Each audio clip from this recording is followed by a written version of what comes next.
रात के ठीक 3:17। अगर इस वक्त आपके घर के बाहर कोई दरवाजा खटखटाए और जब आप दरवाजा खोलें तो सामने कोई ना हो,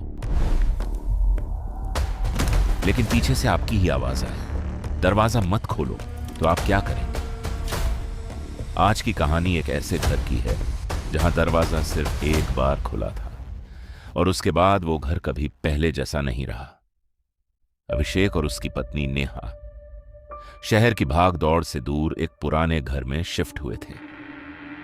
घर सस्ता था, बहुत सस्ता। लोग कहते थे वो घर ठीक नहीं है, लेकिन अभिषेक को ऐसी बातों पर विश्वास नहीं था।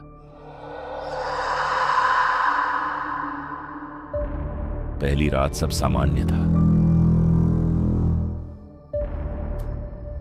दूसरी रात रसोई से बर्तन गिरने की आवाज आई।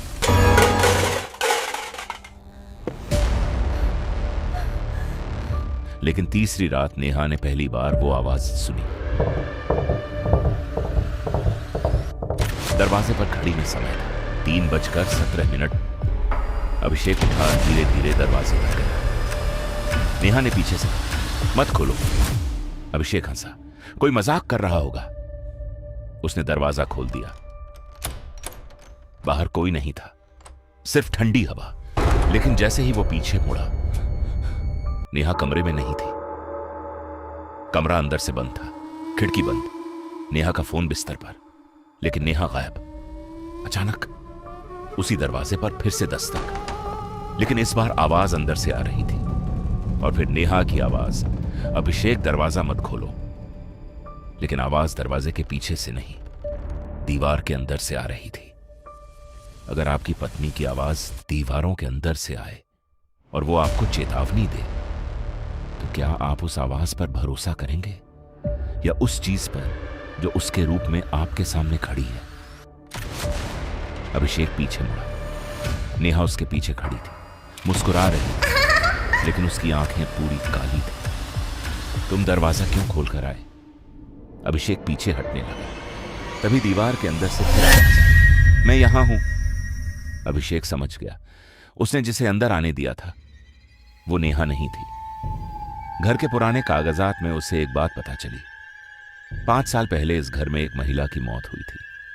हर रात 3:17 पर वो अपने पति को दरवाजा खोलने को कहती थी, और जिसने भी दरवाजा खोला वो कभी वापस नहीं आया। घड़ी फिर 3:16 दिखा रही थी। 1 मिनट बाकी था। दरवाजे पर दस्तक शुरू हुई। इस बार 2 आवाजें थीं, एक बाहर से, एक अंदर से। दरवाजा खोलो, मत खोलो।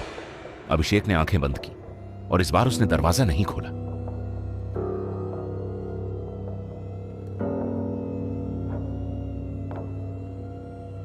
दस्तक रुक गई। कुछ महीनों बाद वो घर फिर बिक गया।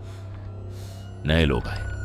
पहली रात सामान्य थी, दूसरी रात भी, लेकिन तीसरी रात 3:17 पर दरवाजा खटखटाया और इस बार दरवाजा खोलने वाला एक और नया आदमी था।